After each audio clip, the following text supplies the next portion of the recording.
Hello guys, and welcome to the Umina Studios YouTube channel. This video today will be showcasing how you can, build your own world in Minecraft.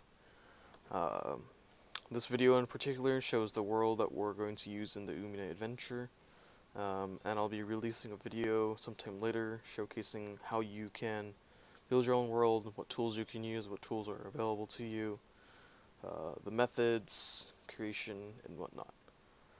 So, this video in particular shows the Northeast Island, um, and this island is sort of, I guess, a raised island in comparison to the other ones. The other ones are pretty flat. This one has a cliff wall from the beach, and that's because it sort of adds to the elevated effect that I kind of wanted this island to have. So you can start off, or you can see that I start off with building the mountains, which is, I guess, like the main raised portions of the map, so it kind of makes sense to make them first. Mountain generation is actually super laggy, so if you want to do this, I would suggest doing a smaller map first and then porting those mountains into a bigger map. This is a 19,000 by around 10,000 block world, so it's actually pretty big.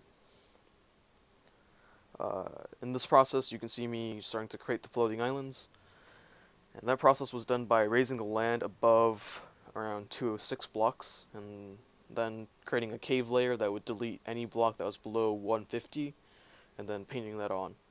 The main issue if you do this, if it's not in a void world, so I would suggest making the floating islands in a void world first, and then porting those over into a different world, because if you just create the floating islands in a world with like water or terrain underneath it, it deletes the terrain, but it doesn't exactly normalize the terrain that's underneath it. So what'll end up looking is that if you have water underneath it, it'll just open a gigantic hole.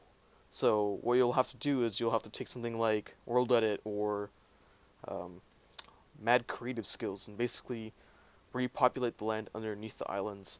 And that process actually does kind of take a long time, especially if you're doing something so big like this.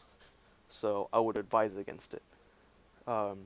You can see previously I was creating some terrain in between the islands and those mountains, so that I can create some hilly effects. This in particular is me populating the islands with trees and rivers. The issue I have with rivers is that you have to actually like go in with the elevation tool and raise the land around the rivers afterwards, because if you just try to export the world with just the rivers will actually overflow. And by that I mean, if you're doing it on a slope, let's say, there won't be a block next to a source block. So what happened was, the water will just overflow down the mountain, and it'll look like you just got a flood. So what you have to do is basically fill in the portions after it, and that kind of takes a long time, but you can actually make it look pretty good. So this process here is basically creating cliffs or cliffy beaches, and that's sort of to normalize the cliffs in the first place, because at the moment they're just cliffs, or super tall cliffs with a small like beach underneath them, and that doesn't really look normal. So I basically went through and tried to create it and make it as normal as possible. So now I'm taking the elevation tool again and making plateaus, because this is like a plateau area.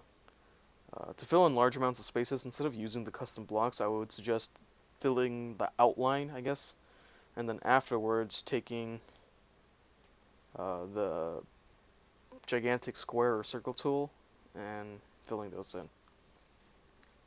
This weird like shape thing that you can see me making now is like a magical symbol kind of, I guess, thing that I wanted to create so that it would look kind of mystical and weird and like aliens are coming kind of thing, right?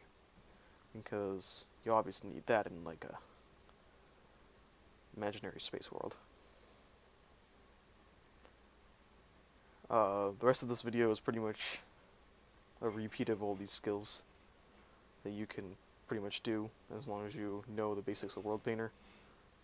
So I'm going to stop talking, and I'm just going to let you guys watch the rest of this video.